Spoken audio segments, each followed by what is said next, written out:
Welcome to Food.py. This is the part 4 of the series of videos where I'm trying to cover NLP basics with TensorFlow. In this series, I'm trying to cover topics like foundations of deep learning, NLP, and some basics around NLP and TensorFlow, and then performing syntactic and semantic analysis, word embeddings, etc. And finally, once we go through all those steps, we'll try to use basically the learnings that we have obtained on certain use cases and see how they behave or what is the outcome. So this is the part 4 of the series, where whatever we have learned in all the 3 previous parts, we'll try to apply that on a new data set. We will encode, tokenize, and then create a padded sequence that will be ready to use, or basically that will be ready to be fed to any machine learning model eventually. So without wasting any more time, let's get started. So the dataset that I have used for this problem is basically available at Kaggle.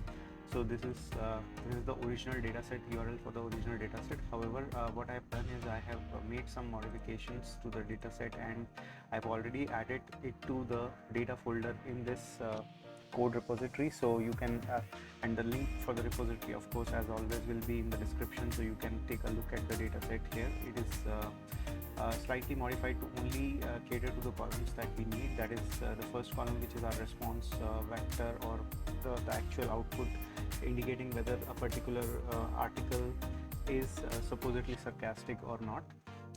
Then the headline, and then the actual article link. So these are 3 columns that are contained in the data. Primarily our focus will be on the headline, and then this is sarcastic column, which will indicate whether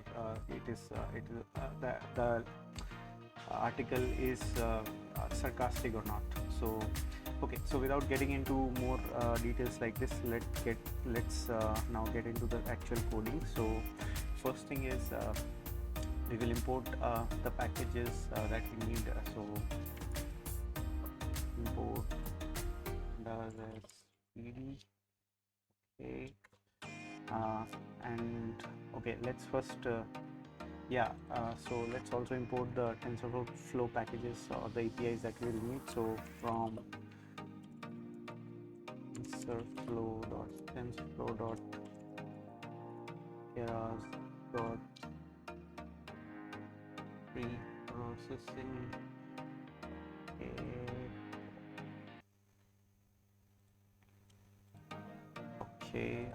Okay, so from TensorFlow.keras.preprocessing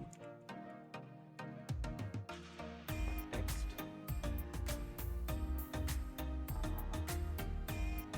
for text we'll import tokenizer, and then also from preprocessing we'll also import the pad sequence function.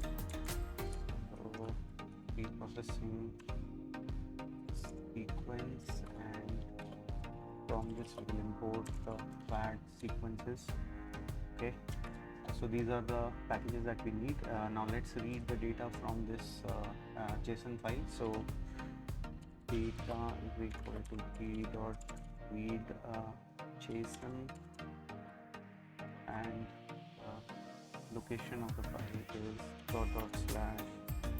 /data practice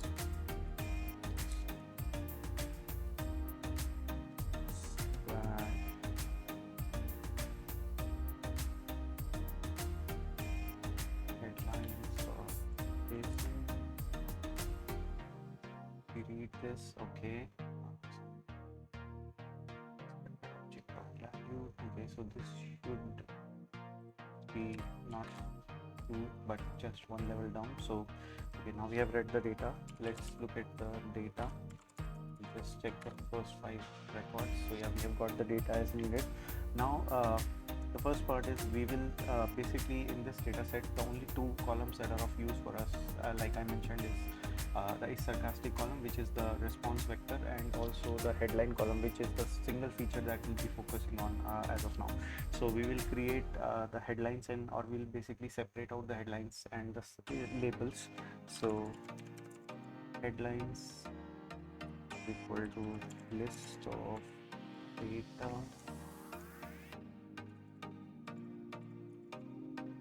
headlines, and like I mentioned, we are creating list to store.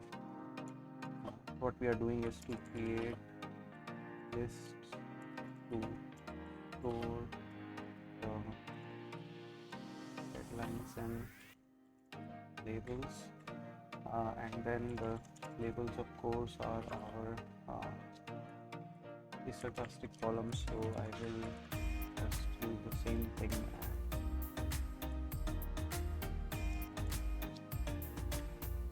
Okay, so this will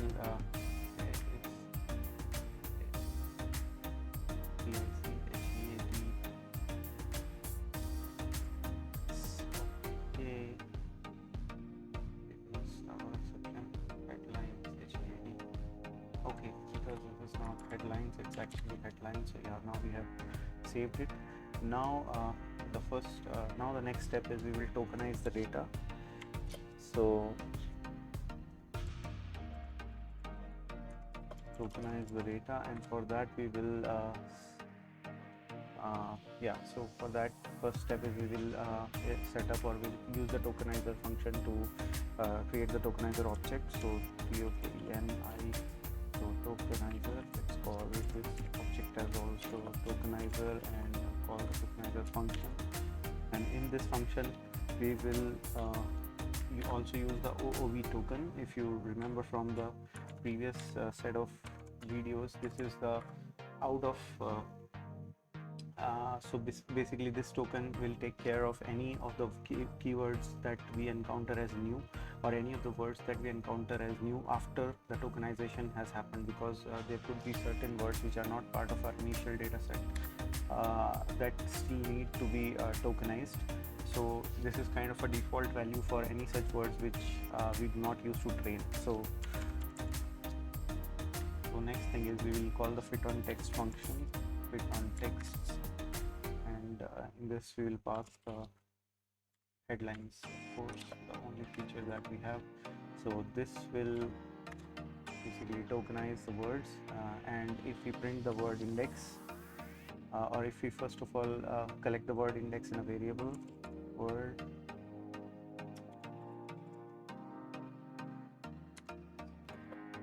so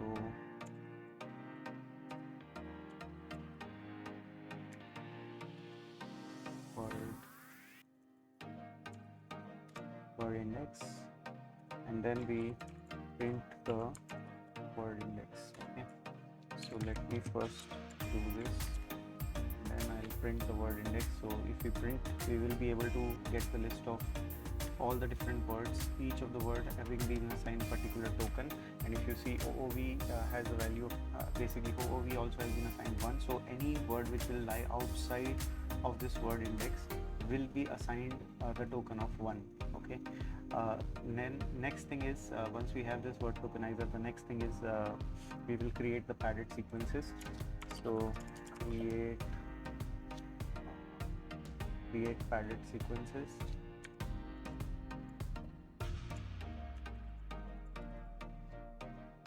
So let's call it sequence CQS, and from our tokenizer we will call the text to sequences function, and again we'll pass the headlines to it.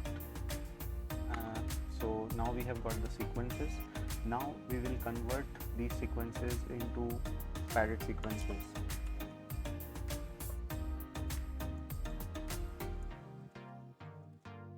Okay, so padded, let's call it as padded sequence and pad sequences, and we will pass the sequences that we have got from the previous step, and also pass the padding value to be post. So any of the sequence which is shorter in length will get padding after the content of the sequence. So basically we will add zeros to the end, not to the front. So that's what this padding value indicates. Okay, so now we have got the padded sequences. Let's just try to print one of the sequence. So printing padded sequence.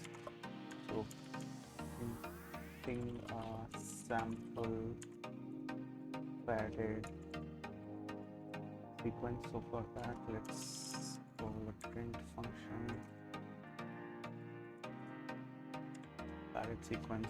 I'll print the 0 padded sequence. So yeah, so as you see here, this is one of the padded sequence that we have got. So everywhere where we had a particular mapping for the word, we have put the corresponding mapped value. Otherwise we have put a 0, which is basically our padding attribute. So these yeah, so that's how the values get padded, and this is basically how we have implemented whatever we have learned in the last 3 parts of the video. And now what we have got is this padded sequence, which is ready to be used in any of the machine learning algorithms, which and basically produce the output or make the predictions as needed. So yeah, that's it for this particular part of the video, and I will try to come up with the next set of videos in this series, although I might not be able to do it immediately, but I will try to add more videos to this series, because we haven't completed the end-to-end implementation as of now. So yeah, so I will try to do it as soon as possible. Okay, so that's it for this particular video. If you can again you can refer to the requirement file as a part of this repo to match your environment and Python package installations. That way you can compare what environment I am using, and in case of any issues you will be able to understand what is amiss. As always, again, I will also update the GitHub location in the video description. So yeah, so if you like this video, and if you like the content that I'm creating, please feel free to subscribe and share, and also in the comment section please let me know if there is anything to improve. I will try to make those amendments if needed. So yeah, thanks a lot for watching this video, and I'll see you in the next one. You have a great day. Thank you.